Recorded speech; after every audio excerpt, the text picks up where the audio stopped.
There are battles that decide empires, and there are battles that decide how empires tell their own story. The Battle of Kadesh, fought in the summer of 1274 BC on the banks of the Orontes River in what is now Syria, is both at the same time. It is the largest chariot engagement the ancient world ever recorded. It is the most celebrated ambush in the military history of the Mediterranean.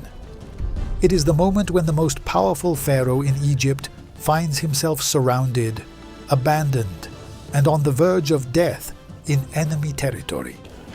And it is, in the end, the origin of the first written international peace treaty humanity has ever preserved.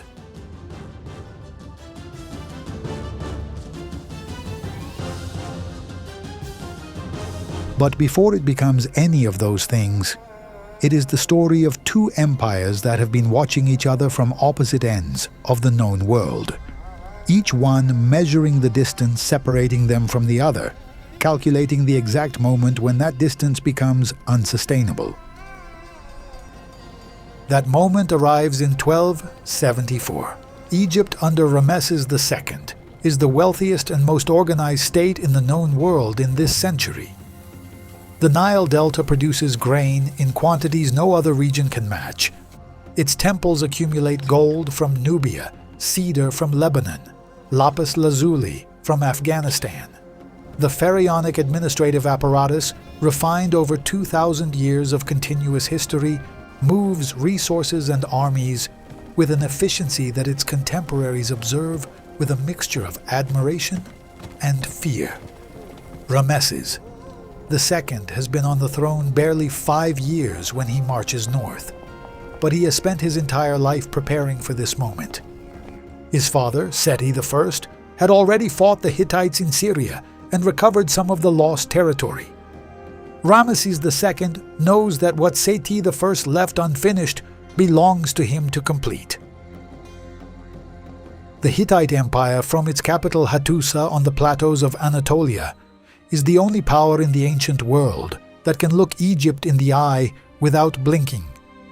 The Hittites are warriors and metal workers, empire builders shaped by cold and hard land, forged in a military tradition that combines the ferocity of the steppe with the administrative sophistication of the great river civilizations.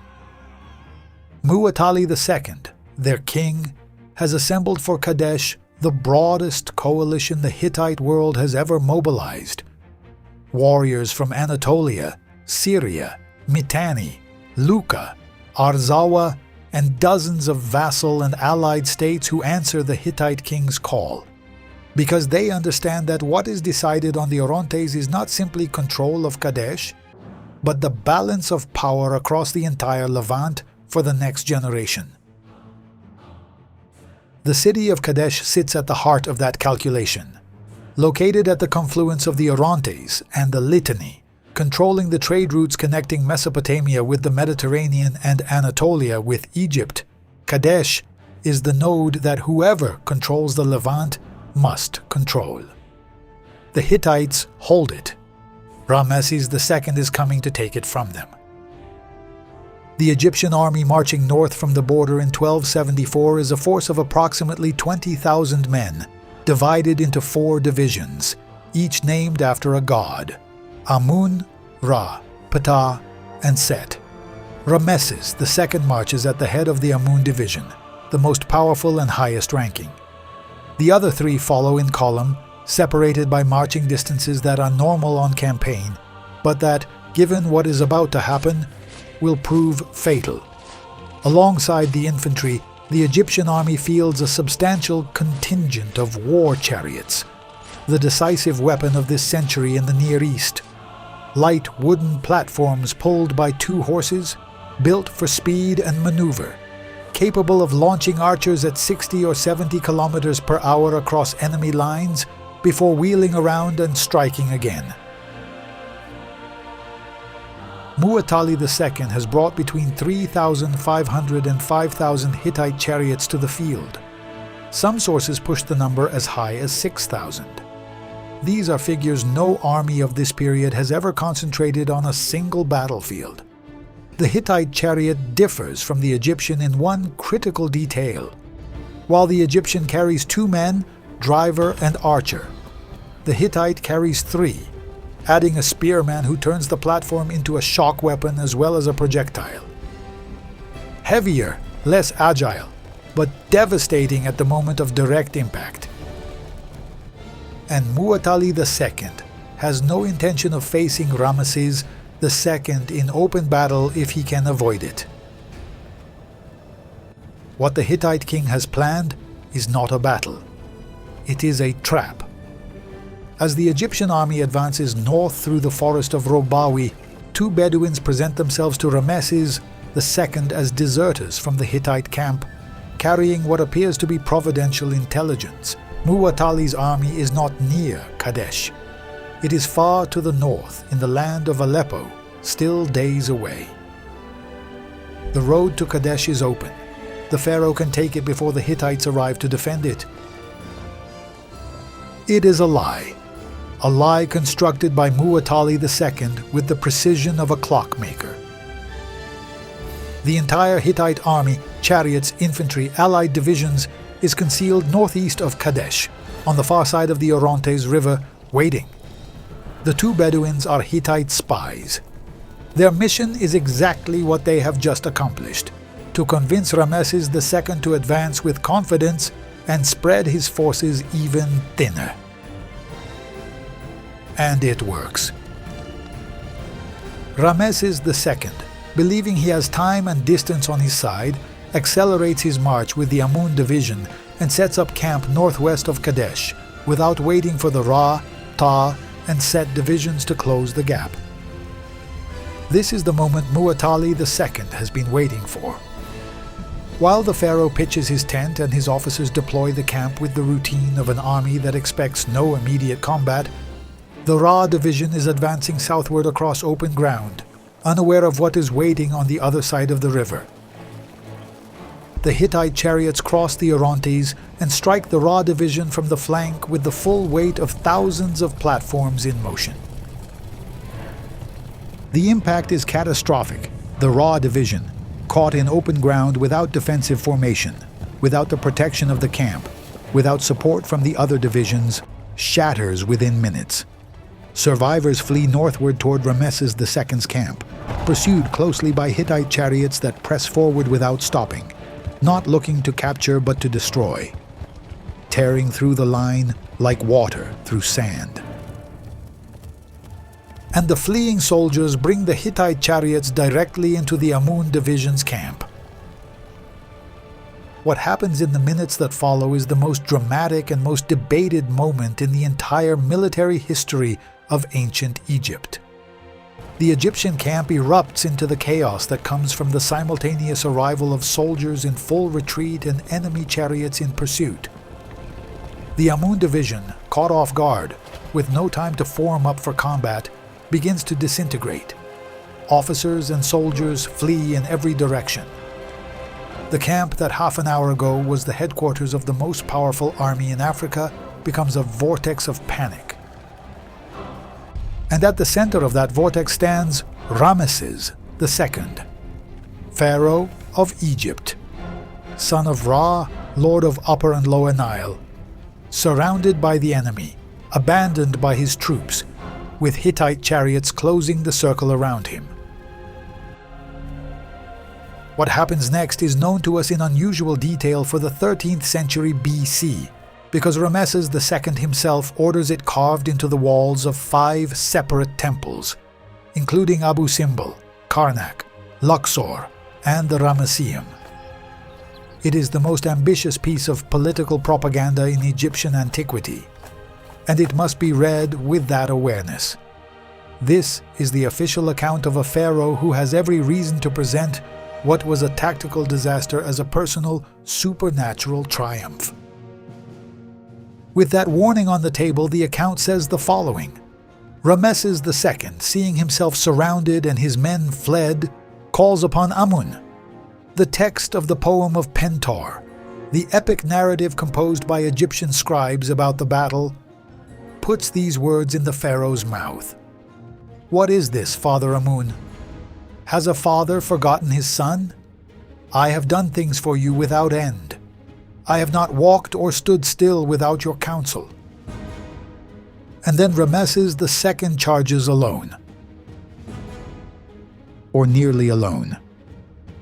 Archaeology and additional sources suggest that the elite squadron of the pharaoh's personal guard stays with him, and that a contingent of Ne'arin troops, mercenaries from the Canaanite coast traveling by a different route, arrives at the field at that critical moment from the western flank, striking the Hittites from an unexpected direction. The Ne'arin intervention is arguably the real tactical factor that prevents complete disaster. But in the official narrative, what matters is the image of the pharaoh alone against thousands, calling on his god and charging forward when everyone else has given way. Whatever the exact balance between divine miracle, personal guard, and timely reinforcements, the immediate result is that the Hittite pressure on the camp stalls. The chariots of Mu'atali II that have penetrated to the heart of the Egyptian camp begin to meet organized resistance where minutes before there was only chaos. Later, Hittite texts suggest that their own chariots stopped to loot the camp instead of maintaining the momentum of the attack. A classic breakdown of discipline at the moment of initial breakthrough, one that gives the defender time to reorganize. Meanwhile, the Ptah division marching south of Ra hears the noise of battle and accelerates north. By the time it reaches the field, the tactical situation has shifted enough that the Hittites, now caught between Ramesses II's reorganized camp and the advancing Ptah division, are the ones at risk of being trapped. The Hittite chariots that crossed the Orontes to strike the Egyptians are now on the wrong side of the river with no clean line of retreat. Mu'atali II launches a second wave of chariots, approximately 1,000 additional units according to Egyptian texts. The figure may be inflated, but the fact of a second wave is documented in both traditions. The chariot battle that unfolds across the plains west of Kadesh in the hours that follow is, by sheer scale, the largest clash of military vehicles the ancient world ever recorded. Thousands of wooden and bronze platforms moving at speeds the eye can barely track. Archers firing in motion, spearmen angling for the flank of the enemy chariot, drivers hauling on the reins with arms at full strain, trying to hold formation in the chaos of dust and noise and death that fills the Orontes plain. By late afternoon, neither army has achieved what it came to achieve. The Hittites have not destroyed the Egyptian army. The Egyptians have not taken Kadesh. The dead are scattered across the plain and in the river, where many Hittite chariots overturned while crossing in retreat. Mu'atali II still has most of his infantry intact. It was never committed to the day's fighting. Ramesses II has his 4 divisions finally reunited, but they are too battered and too far from their supply lines to attempt an assault on the city. The battle ends without a clear winner on the field. And this is where the story of Kadesh becomes more interesting than any clean victory could have been. Both sides claim victory. The Egyptian texts, beginning with the poem of Pentor carved in stone by order of Ramesses II, narrate the pharaoh's supernatural heroism and his triumph over the Hittite army. The Hittite archives of Hattusa, discovered by German archaeologists in the early 20th century in what is now Turkey, describe the battle as a Hittite victory in which the Egyptian army was defeated and Ramesses II barely escaped with his life. The two accounts are mutually incompatible but equally revealing. Each power feels compelled to claim Kadesh as its own victory, which means neither is satisfied with the actual result. The actual result is a costly draw. A draw that both empires are too large and too proud to openly admit, but that the geopolitics of the following years will impose with the cold logic that geopolitics always imposes. For the 16 years following Kadesh, Egypt and the Hittite Empire continued to clash throughout the Syrian region, neither capable of decisively overpowering the other, both spending resources they need elsewhere. The Hittites face pressure from the north, from the peoples of Anatolia. Egypt has its own perimeter to manage. The balance of power in the Levant remains unstable, costly, and unresolved. In 1258 BC, 21 years after the battle on the Orontes, the scribes of Ramesses II and those of Hattusili III, the new Hittite king, draft the document that would be known 27 centuries later as the Treaty of Kadesh. It is the earliest written international peace agreement in history to survive intact. Two versions survive, one in Egyptian hieroglyphs carved into the walls of Karnak and the Ramesseum, and one in Akkadian cuneiform found in the Hattusa archives, the diplomatic language of the Near East at the time, the equivalent of medieval Latin or contemporary English in its function as the common tongue between powers. Both versions say essentially the same thing. Egypt and the Hittite Empire recognize their current borders as legitimate, establish a mutual non-aggression pact, agree to extradite fugitives and rebels to each other, and commit to providing military assistance if either is attacked by a third power. There is no winner acknowledged and no loser conceded. It is an agreement between equals who recognize that they are equals, which in the political language of the 13th century Near East is an extraordinary statement. Egyptian pharaohs do not acknowledge equals. Hittite great kings do not either. And yet in 1258, the two most powerful rulers in the known world sign a document that says, in the solemn language of ancient chancelleries, that neither one could defeat the other.